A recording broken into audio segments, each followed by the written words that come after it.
Maharashtra state road transport corporation ST महामंडळाची यवतमाळ ते पुसद दरम्यान धावणारी बस आर्णी बस स्थानकात अपघातग्रस्त झाली.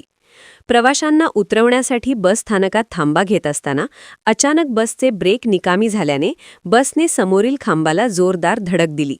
या घटनेत कोणतीही जीवितहानी झाली नसून सर्व प्रवाशी सुखरूप बचावले आहेत. काही प्रवाशांमध्ये क्षणिक भीतीचे वातावरण निर्माण झाले होते, मात्र कोणालाही दुखापत झाली नसल्याची प्राथमिक माहिती आहे. अपघातामुळे बसच्या केबिनचे काही प्रमाणात नुकसान झाले आहे. घटनेनंतर स्थानक परिसरात काही काळ गोंधळाचे वातावरण निर्माण झाले. स्थानिक नागरिक आणि स्थानक कर्मचाऱ्यांनी तत्काळ धाव घेत परिस्थिती नियंत्रणात आणली. दरम्यान या प्रकरणाची नोंद घेऊन संबंधित यंत्रणेकडून पुढील तपास सुरू करण्यात आला आहे. बसच्या तांत्रिक बिघाडाबाबत सखोल चौकशी केली जात असून जबाबदारी निश्चित करण्याची प्रक्रिया सुरू आहे. संबंधित अधिकाऱ्यांशी संपर्क साधण्याचा प्रयत्न केला असता त्यांनी अधिक माहिती देण्यास टाळाटाळ केल्याचे समजते.